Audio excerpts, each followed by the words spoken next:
मंत्री संदीपान भुमरे छत्रपती संभाजीनगरमध्ये 25 तारखेला उमेदवारी अर्ज दाखल करणार असून यावेळेला मुख्यमंत्र्यांच्या उपस्थितीमध्ये भव्य रॅलीचे आयोजन करण्यात आल्याची माहिती आमदार संजय शिरसाट यांनी माध्यमांना दिलेली आहे।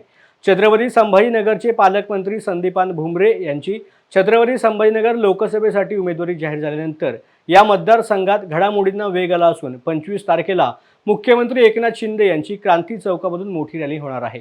रॅलीनंतर गुलमंडी येथे कार्यकर्त्यांना संबोधित ते करतील अशी माहिती संजय शिरसाट यांनी दिली आहे। जिल्ह्याचे पालकमंत्री आणि आमचे सहकारी संदीपान भुमरे यांची उमेदवारी जाहीर झालेली आहे। 25 तारखेला सकाळी 11 वाजता त्यांचा फॉर्म भरायला स्वतः मुख्यमंत्री साहेब येणार आहेत। उदय सामंत असतील, शंभूराज देसाई सुद्धा असतील। रॅलीने ही मिरवणूक क्रांती चौक पासून सुरू होईल। गुलमंडीवर माननीय मुख्यमंत्री सर्व शिवसैनिकांना संबोधित, मतदारांना संबोधित करतील।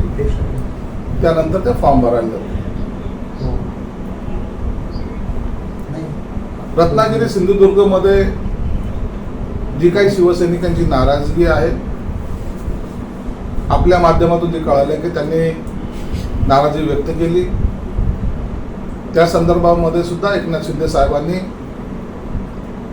अनेक जे काही महत्त्वाचे पदाधिकारी आहेत त्यांच्याशी चर्चा करण्याचं मनोदय व्यक्त केलेलं आहे। त्यांच्याशी ते चर्चा करतील।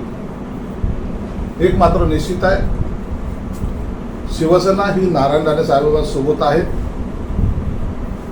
महायुती असल्यामुळं ती सीट आम्ही प्रचंड मताने निवडून आणू असा निर्धार सर्वच शिवसेना असेल, भाजप असेल, राष्ट्रवादी अजितदादांचे असेल, यांनी हे घेतलेला सर्वांनी घेतलेला संकल्प आहे। म्हणून असलेले वाद सुद्धा तातडीने मिटवण्यात येतील, त्याबद्दल चिंता करण्याचं काही कारण नाही।